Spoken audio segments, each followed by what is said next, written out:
نحمده ونصلی علی رسولہ الکریم اما بعد فاعوذ باللہ من الشیطان الرجیم بسم اللہ الرحمن الرحیم۔ تو آج ہم نور العطاء سے استنجا کا طریقہ پڑھیں گے۔ واقعی فرماتے ہیں کہ وکیفیت الاستنجاء، اور استنجا کا طریقہ یہ ہے آئیں یمسح بالحجر الاولی، کہ صفائی کرے پہلے پتھر سے، من جہت المقدمی الی خلف، اگلی جانب سے پچھلی جانب کو، وبالثانی، اور دوسرے پتھر کے ذریعے، من خلف الی قدام، پیچھے سے آگے کی جانب کو، وبالثالث، اور تیسرے پتھر کے ذریعے، من قدام الی خلف، کہ آگے سے پیچھے کی جانب، اذا کانت الخصیۃ مدلاتا، جبکہ خصیے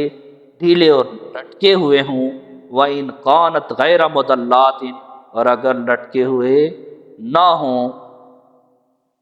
يَبْتَدِعُ مِنْ خَلْفٍ إِلَىٰ قُدَّامٍ، تو ابتدا کرے پیچھے سے آگے کی طرف، وَالْمَرْأَةُ، اور عورت، تَبْتَدِعُ مِنْ قُدَّامٍ إِلَىٰ خَلْفٍ، ابتدا کرے آگے سے پیچھے کی جانب، خشیۃ تلویث فرجہا، اس کی شرمگاہ میں نجاست لگ جانے کے خطرہ سے وہ آگے سے پیچھے کی طرف جانب کرے۔ ثم یغسل یدہ اولا بالماء، پھر استنجے کے بعد پہلے دھوئے اپنے ہاتھ کو پانی سے،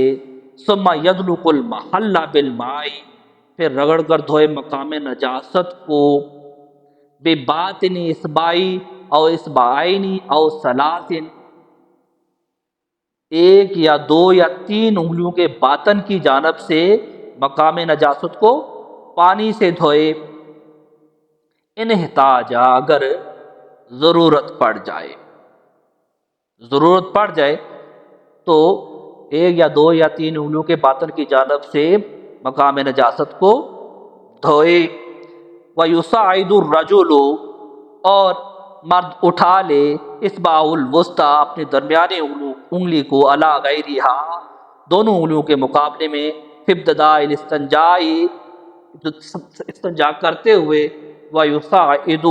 بِنْصَرَهُ، اور اٹھا لے اپنی بنصر کو، ولا یقتصر، اور اکتفا نہ کرے، علی اصبع واحدۃ، صرف ایک انگلی پر، والمرأۃ، اور عورت، تصاعد بنصرها واوسط اصابعها معا ابتداء،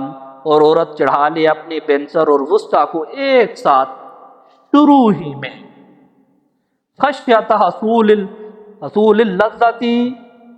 کہ خوف ہے اس کو، اس کی وجہ یہ بیان کی کہ ایک انگلی سے صفائی کرنے میں لذت کے حاصل ہونے کا خوف ہے، وَيُبَالِغُ فِي التَّنْصِيفِ، اور مبالغہ کرے صفائی ستھرائی میں، حَتَّى يَقْطَعُ،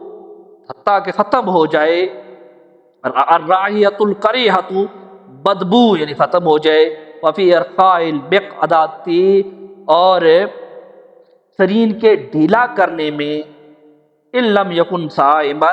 اگر روزہ دار نہ ہو، وَإِذَا فَرَغَ، جب فارغ ہو جائے، غسل یدہ ثانیا، دھوئے اپنے ہاتھ کو دوبارہ، وَنَشَفَ مِقْعَدَتَهُ، اور جھاڑ لے اپنی سرین کو، قبل القیام، کھڑا ہونے سے پہلے، ان کان صائما، اگر روزہ دار ہو۔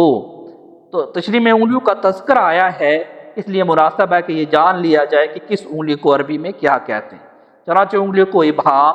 شہادت کی انگلی کو سبابہ، اس کے برابر والی انگلی کو وسطیٰ، اور اس کے برابر والی کو بنصر، اور سب سے چھوٹی انگلی کو خنصر کہتے ہیں۔ اب ہم پڑھیں گے اس کا ترجمہ اس ساری چیز کا زیادہ بہتر سمجھنے کے لیے، اور استنجا کا طریقہ یہ ہے کہ صفائی کرے پہلے پتھر سے اگلی جانب سے پچھلی جانب، اور دوسرے پتھر کے ذریعے پیچھے سے آگے کی جانب کو، اور تیسرے پتھر کے ذریعے آگے سے پیچھے کی جانب،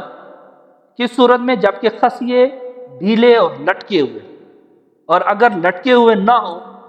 تو ابتدا کرے پیچھے سے آگے کی طرف، اور عورت ابتدا کرے آگے سے پیچھے کی جانب۔ اس کی وجہ یہ کی بیان کی کہ اس کی شرمگاہ میں نجاست لگ جانے کے خطرے سے ایسا کرے کہ آگے سے پیچھے کی جانب وہ ابتدا کرے۔ پھر استنجے کے بعد پہلے دھوئے اپنے ہاتھ کو پانی سے، پھر رگڑ کر دھوئے مقام نجاست کو، پھر پانی سے دھوئے، پھر رگڑ کر دھوئے مقام نجاست کو پانی سے 1 یا 2 یا 3 انگلیوں کے باطن کی جانب سے، اگر ضرورت پڑ جائے تو مقام نجاست کو رگڑ کر 1 یا 2 یا 3 انگلیوں کے باطن کی جانب سے کیا کرے؟ دھوئے۔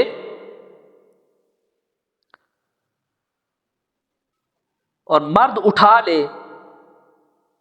اپنی درمیانی انگلیوں کو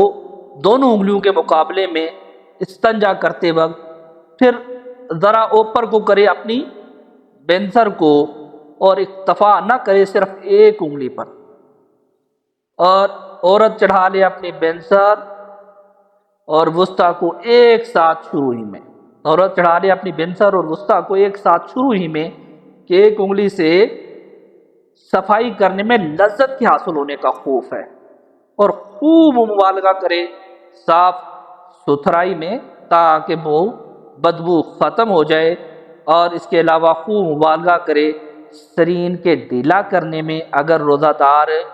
نہ ہو، اور پھر جب فارغ ہو جائے تو دھوئے اپنے ہاتھ کو دوبارہ اور جھاڑ لے اپنی سرین کو کھڑے ہونے سے پہلے اگر روزہ دار ہو۔ تو صدق اللہ العظیم۔ اللہ تعالیٰ ہمیں دین سیکھنے، سمجھنے اور اس پہ عمل کرنے کی توفیق عطا فرمائے، آمین یا رب العالمین۔